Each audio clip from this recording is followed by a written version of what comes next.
Have you ever considered how decisions made at the zenith of power can directly influence your everyday life?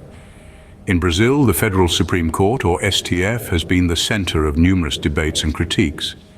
It was established to safeguard the Constitution, but today it stands accused of overstepping its boundaries and meddling in other realms of power.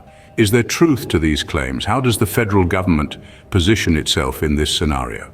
In this video, we'll delve into this controversy, scrutinize the facts, and understand how these power struggles could impact the future of Brazilian democracy. So stay tuned, because the insights you're about to gain are vital for understanding the country we live in.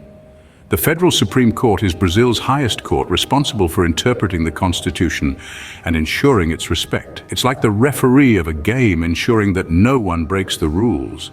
But in recent years, the STF has been criticized for adopting decisions that many deem political.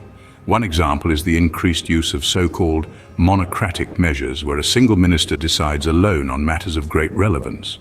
This practice has sparked outrage in various sectors of society who see in these decisions an excessive centralization of power. Furthermore, the STF has been accused of directly interfering in other powers, such as the legislative and executive. On numerous occasions, Supreme Court decisions were seen as attempts to block or modify public policies. But are these actions justified? Is the STF defending the Constitution, or is it overstepping its boundaries? Meanwhile, the relationship between the STF and the federal government is full of highs and lows. On one hand, some say that the executive tries to use the court as a strategic ally in times of crisis.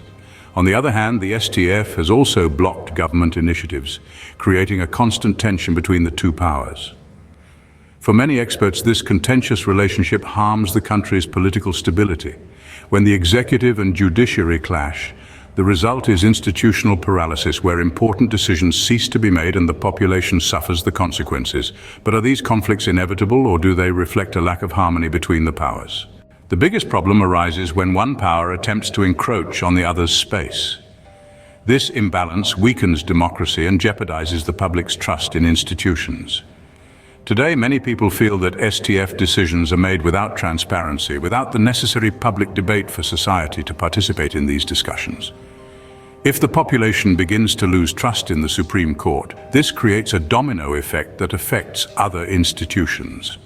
Democracy depends on a balanced relationship and oversight between powers. When one seems to overstep its limits, society feels that the rules are being shaped to serve specific interests, which puts the entire system at risk. Now that you have a better understanding of this scenario, it's clear that Brazilian democracy needs a balance between powers. The STF plays a crucial role, but it's important that it respects its own limits.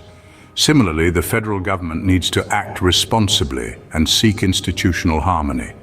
And we, as citizens, also have a critical role.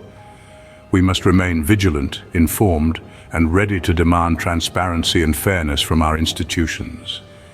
Only then can we ensure that our democracy remains strong and balanced, preventing the concentration of power and preserving the rights of all citizens.